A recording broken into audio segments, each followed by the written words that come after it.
ஓட்டுக்கு வேண்டி அவரை பெரிய ஆள் மாதிரி கொண்டு வராங்க. அவர் உன்னபடியே அவர் நல்லவர் இல்லை, அவ்வளவுதான். என்ன ஒழுக்கப்பட்டவர். பெரியார் ஒழுக்கமற்றவர் என்றும் நாம் தமிழர் கட்சி ஒருங்கிணைப்பாளர் சீமான் அவரை விமர்சிப்பது சரிதான் எனவும் தமிழக மக்கள் முன்னேற்ற கழக தலைவர் ஜான் பாண்டியன் தெரிவித்துள்ளார். பெரியாரை பத்தி நான் முதலே தெளிவான கருத்து சொன்னேன். இப்பதான் நீங்க சர்ச்சையா பாக்குறீங்க. நான் ஆரம்பத்திலே சொல்லிட்டேன் அவர் ஒழுக்கம் இல்லாதவர்னு. இது நான் பல வருஷத்துக்கு முன்னாலே சொல்லிட்டேன். இப்ப புதுசா அதை சர்ச்சையா ஆக்குறீங்க.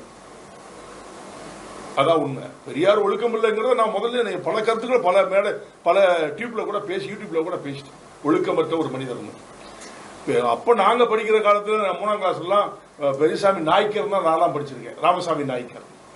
பெரியார்னு சொல்லி இவங்க அவர் பேரை வச்சு பயன்படுத்தி ஓட்டுக்கு வேண்டி அவரை பெரிய ஆள் மாதிரி கொண்டு வராங்க. அவர் உன்னபடியே அவர் நல்லவர் இல்லை, அவ்வளவுதான். என்ன ஒழுக்கப்பட்டவர். அதான் என்னால சொல்ல முடியும். ஒழுக்கமற்ற ஒரு மனிதர் பெரியார். பெரியார்னு பேர் வச்சது யாரு? கலைஞர் கூட அதிகமா பெரியார்னு பேசலைங்க. படத்தை போட்டு போடுவாங்க. இப்ப எல்லாரும் பெரியார்னு பேசும் பொருள் ஆயிப்போச்சு. அப்படி என்ன சாதனை பண்ணாருன்னு நிறைய பேர் பேசுறாங்க, நீ பாத்துருப்பீங்க. ஏற்றத்தாழ்வு இல்லையா டிபார்ட்மெண்ட்ல? இல்லையா? சாதி பார்த்து வேலை செய்ய அதிகாரி எத்தனை பேர் இருக்கு அவங்களுக்கு தெரியாதா? எல்லா டிபார்ட்மெண்ட்லயும் இருக்குது.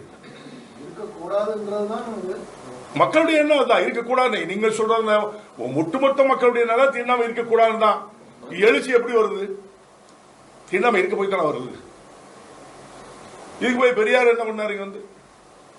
அந்த சூழ்நிலை அவருக்கு ஒரு சில கிராமங்கள்ல பண்ணிருக்கலாம். இல்ல அது நானே பல கிராமங்கள் பண்ணிருக்கேன். நான் பெரியார் சொல்ல முடியுமா? சொல்லுங்க. சரின்னு தான் சொல்றேன். அவர் பேச சரின்னு சொல்றேன், தப்பு இல்லை.